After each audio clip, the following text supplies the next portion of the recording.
आपके घर में अगर छोटे से शिवलिंग है, आपके घर में छोटे से ठाकुर जी हैं, आपके घर में छोटा सा कन्हैया है, और छोटे से कन्हैया जो पुराने समय का है, उसको नेत्र भी लगाने की जरूरत नहीं है, क्योंकि उसके नेत्र हैं। और मान लो तुमने इतना बड़ा कन्हैया ले लिया तो, अरे बोलो तो जम के जरा, और उसका कोई एक नेत्र कहीं गिर गया, एक नेत्र कहीं चले गया, तो फिर दूसरा नेत्र लगाना पड़ेगा कि नहीं लगाना पड़ेगा? और अगर एक नेत्र पर रखोगे तो अच्छा लगेंगे कि ठाकुर जी? नहीं। तो नेत्र होना, जितनी बड़ी मूर्ति होती है, जितना बड़ा स्वरूप होता है, जितना बड़ा शिवलिंग होता है, जितनी बड़ी मूर्ति की स्थापना होती है, उतनी उसमें सेवा की और भाव की जरूरत पड़ती है। और पार्थिव शिवलिंग हो, चाहे घर में शिवलिंग हो, घर में कोई भी मूर्ति हो, वो अंगुष्ठ की आकृति से बड़ी ना हो महाराज। बस इतना बड़ा स्वरूप शंकर का, इतना बड़ा स्वरूप कृष्ण का, इतना बड़ा स्वरूप राम का, तुम्हारे घर में जो भगवान है उसका स्वरूप इतना बड़ा। और पुराने हैं और कोई बड़ा स्वरूप है तो पूजन करो, मना नहीं है।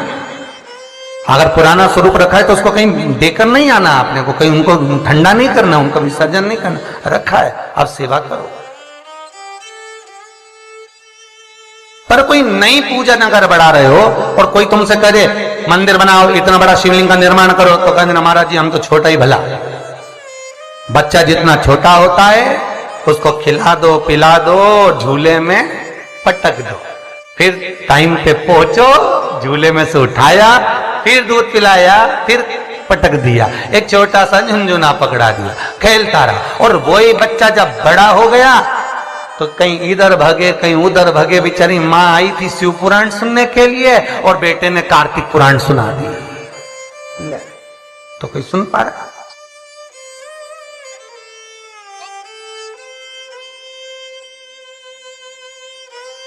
छोटा रहेगा उसकी सेवा। पार्थिव शिवलिंग का निर्माण माता पार्वती चाहती तो बहुत बड़ा शिवलिंग का निर्माण कर सकती, पर पार्थिव शिवलिंग माता पार्वती एक छोटे से पत्ते पर शिवलिंग का निर्माण करती, छोटे से पत्ते पर।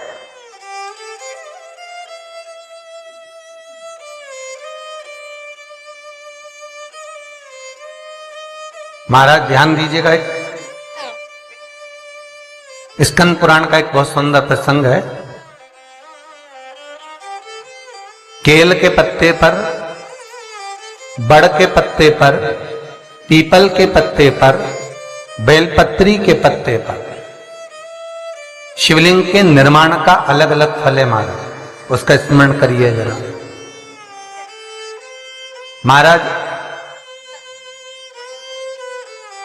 केल के पत्ते पर, जब केल का जो पत्ता होता है उस केल के पत्ते पर जब कोई विशेष तीज की तिथि पड़े, कौन सी तिथि हो? तीज हो, जैसे हरतालिका तीज हो, कोई छोटी तीज, बड़ी तीज, और यदि आप तीज के दिन केल के पत्ते पर शिवलिंग का निर्माण कर कर उसकी पूजन अर्चना करते हैं, उसका स्मरण कर कर रात होने से पहले विसर्जन करते हैं, तो नारी की अखंड सौभाग्यता रहती है। दूसरा क्रम, बड़ के पत्ते पर जो शिवलिंग का निर्माण करा जाता है वो दोपहर के समय के बाद, जो समय 4 बजे से लेकर 6 बजे तक रहता है, बड़ के पत्ते पर उस शिवलिंग का निर्माण करा जाता है, छोटे से पार्थिव शिवलिंग का। ये काय के लिए होता है? तो कहा ये रोग मुक्ति के लिए होता है। कोई व्यक्ति बहुत रोगीला है और एक रोग के साथ उसके 4-4 रोग घिर रहे हो, मान लो उसको शुगर भी है, बीपी भी है, ये भी है, वो भी है, और उसको वो चीज, मान लो कोई व्यक्ति है उसका ऑपरेशन होने जा रहा है, एक सहज भाषा में लीजिए, और उसका बीपी ऊंचा नीचा हो रहा है, उसकी शुगर ऊपर नीचे हो रही है, तो क्या करना है अपन को? बड़ का जो पत्ता होता है उस व्यक्ति से उस बड़ के पत्ते के ऊपर शिवलिंग का निर्माण कराकर उसकी पूजन शाम को 4 बजे से लेकर 6 बजे के बीच में कराकर उसका विसर्जन कर दीजिए। फिर ना तो उसकी शुगर ऊपर जाएगी ना नीचे जाएगी, ना बीपी ऊंचा ना नीचा, उस व्यक्ति का आप आराम से ऑपरेशन करवा सकते। 24 घंटे के लिए उसके रोग को शिव अपने हाथ में ले लेता है। बड़का पत्ता महाराज, इसकी कोई तिथि नहीं है, इसका कोई समय नहीं, इसका कोई पल नहीं, इसकी कोई घड़ी नहीं, तीसरा, पीपल का पत्ता। पीपल का पत्ता, जो बच्चा गलत कर्म में डूब रहा हो, तुम्हें लग रहा है कि ये बालक गलत जगह जा रहा है, व्यसन में डूब रहा है, मदिरापान में, मांसाहार में, वेश्यावृत्ति में, या चिड़चिड़ प्रवृत्ति हो रही है, या इसकी मति भ्रष्ट हो रही है, गंदी जगह पर जा रहा है, तुम्हें लग रहा है ये लाइन से भटक रहा है, तो पीपल के पत्ते पर भगवान शिवलिंग का निर्माण कर कर उसकी पूजन अर्चना करी जाती है, और उसी बालक का नाम लेकर तब उसका स्मरण कर विसर्जन किया जाता है। ये सुबह 10 बजे से लेकर 12 बजे के बीच में हो।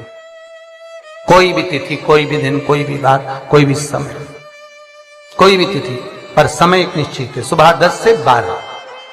महाराज चौथा क्रम कहा है, बेलपत्री के पत्ते की मध्य भाग।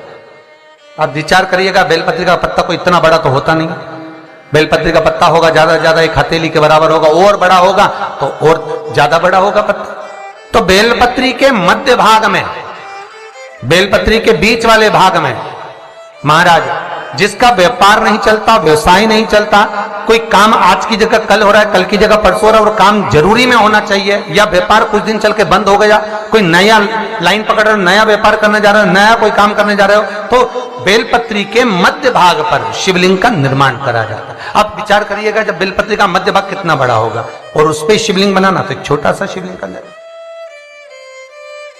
मध्य भाग में शिवलिंग का निर्माण महाराज, ये केवल शिवरात्रि के दिन होता है। 12 महीने की जो भी शिवरात्रि हो, किसी भी शिवरात्रि पर आप उस बेलपत्री के मध्य भाग पर शिवलिंग का निर्माण कर कर अपना पैसा अगर डूब भी गया है, उसको पाने के लिए, अपने धन को वापस लाने के लिए आप इस शिवलिंग का निर्माण कर कर आप इसका विसर्जन कर सकते हैं। अब इसकी समय सीमा कुछ भी नहीं, बस सूर्य अस्त होने से पहले इसका निर्माण हो और इसका पूजन होकर स्कंद पुराण और लिंग पुराण के अंतर्गत इसका भाव है। जी बाबा जो नाथ द्वारा में विराजते हैं, कहां रहते थे?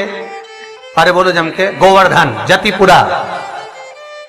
और जब उपद्रवियों ने उपद्रव मचाया, श्री जी बाबा को घास की गाड़ी में छुपाया, लेकर रातों रात ब्रजवासी चले।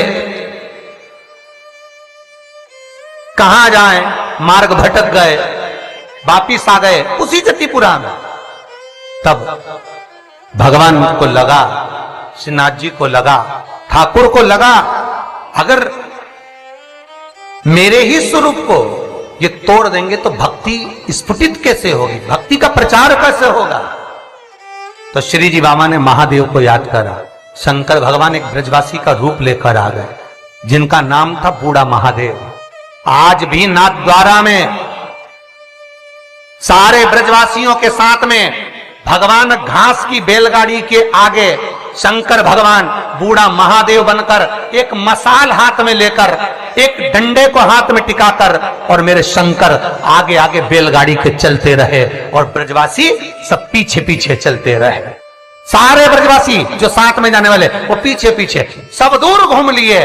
तब श्री जी बाबा ने बैलगाड़ी में से झांक कर बूढ़े महादेव को देखा जो आगे चल रहे थे। उनको देखकर कहा, कहां रुकना है? बूढ़ा महादेव कहते हैं, बस यहीं रुकना है, बस यहीं। आज भी नाथ द्वारा में बूढ़ा महादेव है, और नाथ द्वारा में श्रीनाथ जी का दर्शन करने जाओ तो बूढ़ा महादेव का जरूर दर्शन कर कर आना, नहीं तो श्री जी बाबा राजी नहीं होते, भले तुम परम भगवती वैष्णव क्यों ना हो। कई लोग कहते हैं हम शंकर जी के मंदिर नहीं जाते, पर जब तक नाथ द्वारा में जाओ और बूढ़ा महादेव का दर्शन ना करो तो श्रीनाथ जी प्रसन्न नहीं होते। जैसे तिरुपति गए, तिरुमाला में दर्शन करे वेंकटेश भगवान के, और कपिलेश्वर नहीं गए तो भगवान नारायण प्रसन्न नहीं होते। उसी तरह मेरा बूढ़ा महादेव आज भी वहां पर विराज, जो श्रीनाथ जी को नाथ द्वारा तक ले गया।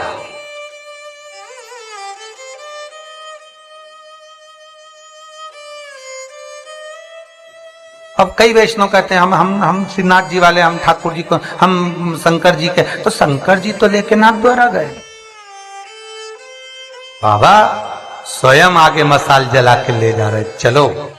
और अंदर से ठाकुर जी पूछ रहे हैं कहां रुकूं, तो बस यहीं, जहां बोले वहीं रुकना, क्यों चिंता करनी। जब मेरे ठाकुर जी को उतना दूध पिलाई, भगवान ने बहुत प्रेम से पिया।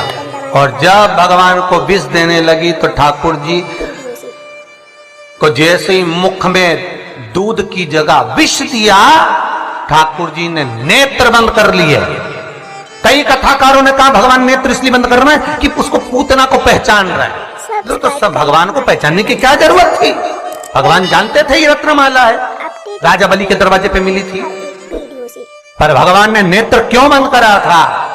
शिव महापुराण की कथा कहती है भगवान नेत्र बंद कर कर पूतना के स्तनों का दूध मुख में रहकर भगवान नेत्र इसलिए बंद करे थे कि शंकर जी को याद कर रहे थे कि हमने तो हमेशा अमृत पिया है, विष तुम्ही ने पिया है, ये मुझे विष पिलाने आई, जल्दी से आओ और मेरे कंठ पर बैठ जाओ। और शंकर भगवान आकर कृष्ण भगवान के कंठ पर बैठ गए और सारा विष शिव पी गए।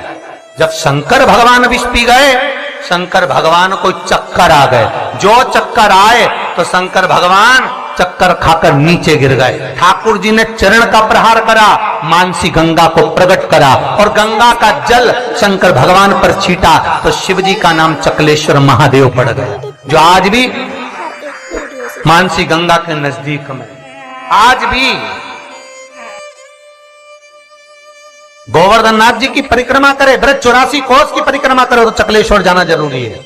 जो चकलेश्वर महादेव नहीं जाता उसे ब्रज 84 कोस की यात्रा नहीं लगती, उसे गिरिराज बाबा की परिक्रमा नहीं लगती। कई लोग कहते हैं हम तो गोवर्धन नाथ जी जाते हैं, हम तो गिरिराज जी की परिक्रमा करने जाते हैं। हाँ, हम तो गए थे गुरु जी पर हमारा ये काम। क्यों तुम चकलेश्वर नहीं गए होगे? चकलेश्वर जाते, परिक्रमा मार्ग में पड़ता है चकलेश्वर मानसी गंगा का।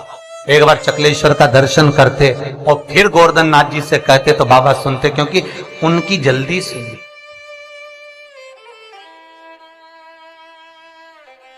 जल्दी सब्सक्राइब करें हमारा channel Vastu facts, bell icon दबाएं ताकि आप सुना जा हमारे हर एक वीडियो से। हम उसको ज्ञात नहीं कर पाते।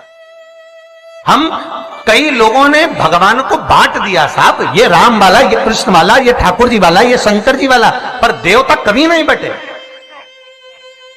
तुम्हारी बुद्धि से तुमने भगवान को बांट, क्योंकि तुम जब अपने घर को बांट देते हो, परिवार को बांट देते हो, तो फिर भगवान को बांट दिया, भगवान नहीं।